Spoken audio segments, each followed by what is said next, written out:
I think you're right. I think there's a world in which this could actually be quite lopsided. At least on paper, it should be lopsided because of, like we mentioned, what this side have to prove in that bestia. But of course, there's a man on the other side, that Attaco, that we wanted to highlight. Now, granted, he's not the numbers man on this team. He's the guy kind of calling the shots. He's the guy who's going to try and be a bit of the glue, and of course, primarily the experience too. But this Chop of the Taco roster isn't bad. And Taco actually has some decent pieces to work with here. Ponta, he's played at the Americas RMR. Yeah. I was there casting when he was part of Odic, and I actually thought he had a really nice couple of moments. VSM has been around for ages, right? And this is, a guy who's kind of actually always been really solid mechanically, but maybe just not always at the kind of the super opportunities at the top. But I played with teams like Fluxo, for example, in the past. Max playing a few years Academy too. Farias is actually one of the new names that I actually haven't had the chance to cast. So this Drop of the Taco roster, he's actually got some decent pieces to work with.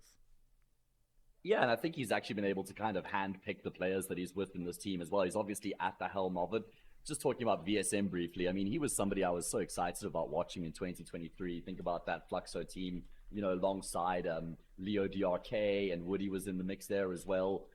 You would have even had Phelps in that team at one point, and they were cooking with gas at the start of 2023. They were winning all those CCT events in South America. I think they won like the first 4 of them.